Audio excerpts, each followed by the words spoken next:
Assalamualaikum warahmatullahi wabarakatuh. Salam sejahtera untuk kita semua.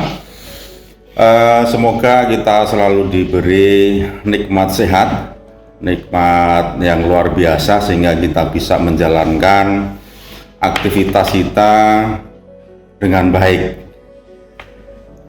Yang kedua, selawat serta salam mari kita curahkan ke junjungan Nabi besar Muhammad SAW yang telah membimbing kita ke jalan yang lebih baik. Baik, untuk saat ini saya akan membawakan materi MPLS tentang kurikulum, di mana kurikulum SMK ini tentunya mungkin adik-adik masih kurang paham ya. Karena apa? Ada sebuah perbedaan antara kurikulum yang ada di SMP maupun MTS dengan kurikulum yang ada di SMK. Selanjutnya kami ucapkan selamat untuk anak-anak yang diterima di SMK Negeri 1 Sumber AC ini. SMK bisa, SMK hebat, SMK Sumber AC bisa hebat. Baiklah, untuk para siswa peserta MPLS sekalian, apa sih yang dimaksud dengan kurikulum itu? Kurikulum itu adalah sebetulnya sebuah perangkat acuan yang digunakan sekolah untuk apa? Untuk digunakan sebagai pedoman. Tentunya apa kurikulum itu? Kurikulum itu adalah memuat struktur pelajaran, kemudian acuan proses di dalam pembelajaran, kemudian penilaian, kemudian di situ juga ada kriteria kenaikan kelas, kelulusan dan sebagainya. Itulah kurikulum. Jadi kurikulum itu adalah sebuah pedoman yang digunakan oleh sekolah untuk melaksanakan proses pembelajaran sampai dengan pada akhirnya atau tuntas nanti. Bagaimana dengan kurikulum SMK, khususnya di SMK Negeri 1 Sumber AC ini? Tentunya jelas tadi saya katakan bahwa ada sebuah perbedaan antara kurikulum yang dulu pernah kalian lakukan di SMP atau mungkin di MTS ya. Apa yang membedakan? Kurikulum SMK itu adalah beda jauh dengan SMA maupun SMP, karena kurikulum SMK ini adalah cenderung bagaimana mengatur atau membimbing anak-anak untuk bisa siap kerja atau mengisi semua kekosongan yang ada di dunia kerja ini. Kemudian yang kedua, kurikulum SMK tentunya di SMK Negeri 1 Sumber AC ini adalah cenderung bagaimana sekolah bisa mencetak jiwa-jiwa entrepreneurship atau jiwa-jiwa yang berwirausaha sehingga nanti kelak pada saat lulus kalian bisa menjadi pengusaha atau menciptakan lapangan kerja.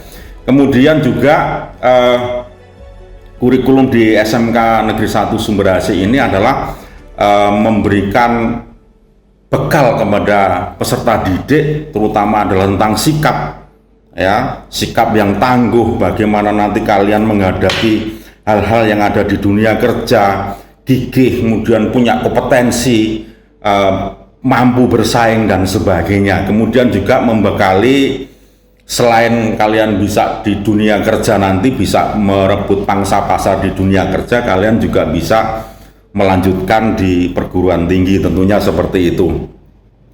Bagaimana dengan struktur kurikulum SMK? SMK itu mempunyai beda jauh ya. Mungkin selama ini anak-anak atau adik-adik punya asumsi bahwa kurikulum itu adalah mapelnya seperti itu ya. Beda sekali. Untuk SMK ini ada 9 bidang ya, ada 9 bidang.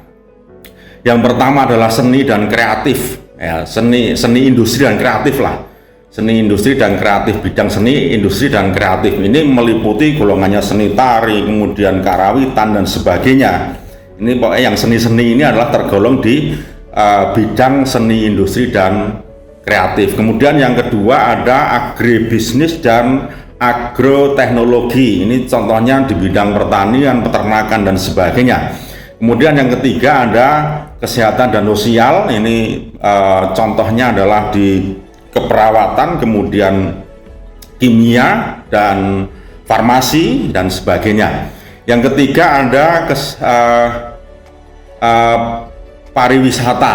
Pariwisata itu seperti tata boga, kemudian tata busana, kemudian kecantikan, inilah masuk di dalam tata boga pariwisata. Kemudian bisnis dan manajemen, ya. Yang kelima adalah bisnis dan manajemen atau disebut sebagai bismen. Ini meliputi apa? Biasanya ada jurusannya di situ, perkantoran, kemudian akuntansi, pemasaran dan sebagainya. Kemudian yang keenam adalah teknologi dan rekayasa. Ini yang teknologi dan rekayasa ini yang kita miliki di SMK Negeri 1 Sumberasih. Ya, contohnya apa? Teknik ketenaga listrikan, kemudian otomotif, ini adalah masuk di dalam teknologi dan rekayasa. Ada permesinan, ada perkapalan, ini masuk di dalam teknologi dan rekayasa. Insya Allah yang teknologi dan rekayasa ini adalah jurusan yang paling banyak sendiri dibandingkan dengan yang lain. Kemudian yang ketujuh adalah kemaritiman. Ini meliputi nautik dan perkapalan. Kemudian yang kedelapan ada teknologi informasi. Ya, teknologi informasi ini di Sumberasih juga ada. Jadi selamat bagi anak-anak mungkin yang diterima di RPL, di rekayasa perangkat lunak, atau di software engineering, atau mungkin di yang keterima di multimedia. Ini yang anak-anak punya jiwa seni nanti, film, kemudian animasi dan sebagainya nanti bisa di multimedia ini. Kemudian yang terakhir atau yang kesembilan, bidang yang kesembilan itu adalah energi pertambangan. Contoh di sini adalah perminyakan dan sebagainya. Itulah kurikulum yang ada di SMK. Jelas, jadi SMK itu lebih luas karena meliputi di sini ada 9 bidang. Kemudian bagaimana struktur kurikulum, ya? Struktur kurikulum yang ada di SMK Negeri 1 Sumberasih ini, kita menggunakan kurikulum K13 versi yang 2018. Nah, di situ ada tiga muatan, ada 3 muatan utama. Yang pertama adalah muatan nasional. Muatan nasional ini adalah umum seperti pendidikan kewirausahaan, pendidikan PPKN, kemudian agama, di situ bahasa Indonesia, matematika, sampai ke di situ adalah sejarah nasional. Ya, sejarah nasional termasuk bahasa Inggris, ini adalah muatannya adalah muatan nasional. Kemudian yang kedua ada muatan kewilayahan. Ya, muatan kewilayahan ini ada dua mata pelajaran, yaitu di situ ada seni budaya dan penjas. Kemudian yang ketiga adalah muatan peminatan. Lah, muatan peminatan ini juga dibagi menjadi 3, terutama nanti kalian di kelas 10 ini nanti akan akan mendapat mapel dasar bidang keahlian, kemudian ada dasar program keahlian.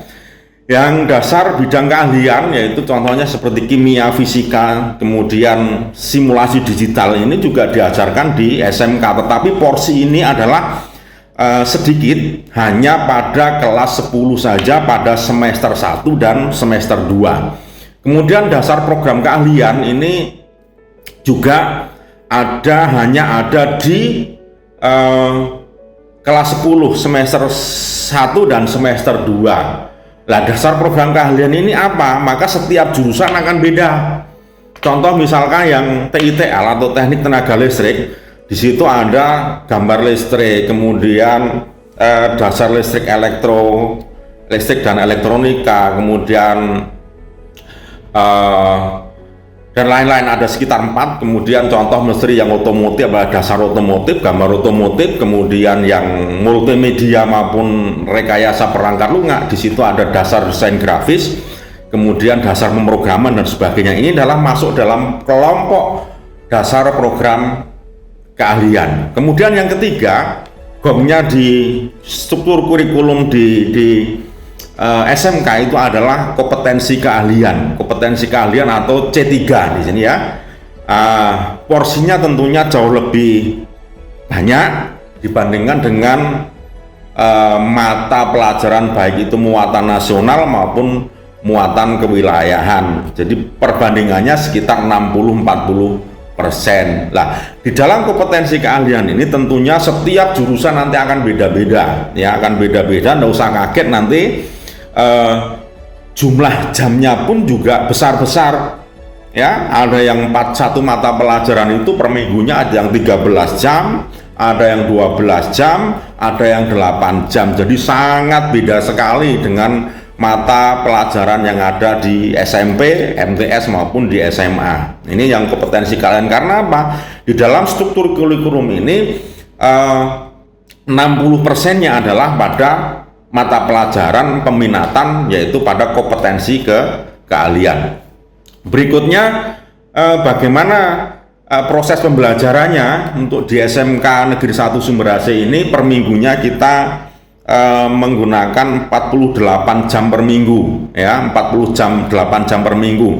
Kalau tadi dibagi menjadi 3, ada muatan kewilayahan, muatan nasional, kemudian muatan kewilayahan dan produktif atau kompetensi keahlian, maka kalau diwujudkan dalam bentuk jam, yang muatan nasional ini ada sekitar 15 jam.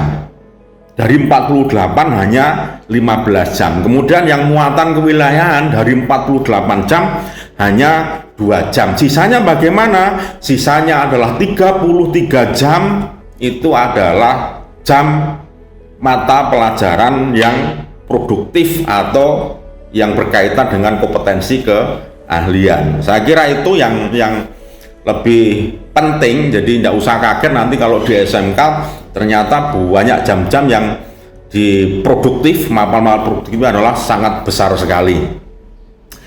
Kemudian di dalam kurikulum itu juga selain memuat tadi struktur, kemudian proses, adalah di situ ada penilaian. Ya.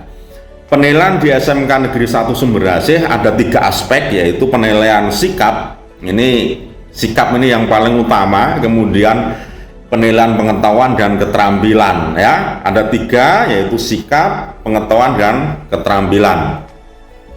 Kemudian selain penilaian juga di dalam kurikulum itu juga diatur bagaimana sistem atau kriteria kenaikan kelas, bahkan kriteria kelulusan. Bagaimana ini saya ungkapkan lebih awal bahwa supaya nanti kalian tidak kaget mengetahui lebih awal bahwa kenaikan kelas yang ada di SMK Negeri 1 Sumber AC itu ada beberapa syarat. Saya sampaikan nanti garis besarnya saja. Yang pertama adalah menyelesaikan seluruh mata pelajaran pada semua tingkat ya, pada semua tingkat. Kalau di kelas 10 ya tingkat 10 atau kelas 1 ada 2 semester, berarti semua itu harus diselesaikan, tidak boleh pilih-pilih. Jadi saya pilih mata pelajaran ini, yang mata pelajaran lain saya tinggal, maka tidak boleh.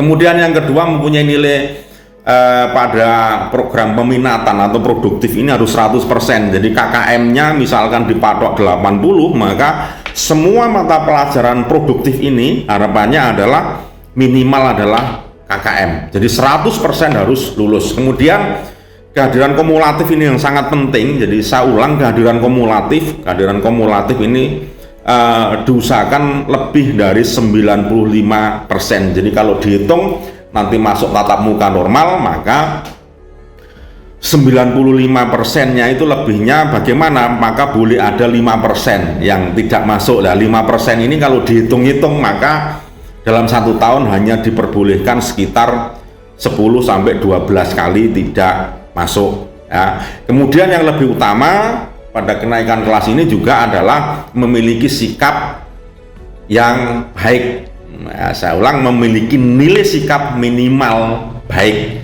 Jadi usahakan untuk tidak kena kasus, etikanya, attitude-nya dan sebagainya. Ini harus memiliki nilai sikap yang baik. Kemudian tidak tersangkut bobot atau pelanggaran. Ini kita terapkan betul di SMK Negeri 1 Sumber AC. Demikian materi saya untuk kali ini. Sekali lagi selamat bergabung dengan SMK Negeri 1 Sumberasih. Kami siap mengantar Anda untuk meraih mimpi Anda. SMK bisa, Sumberasih hebat. SMK Negeri 1 Sumberasih bisa hebat. Yes, yes, yes. Assalamualaikum warahmatullahi wabarakatuh.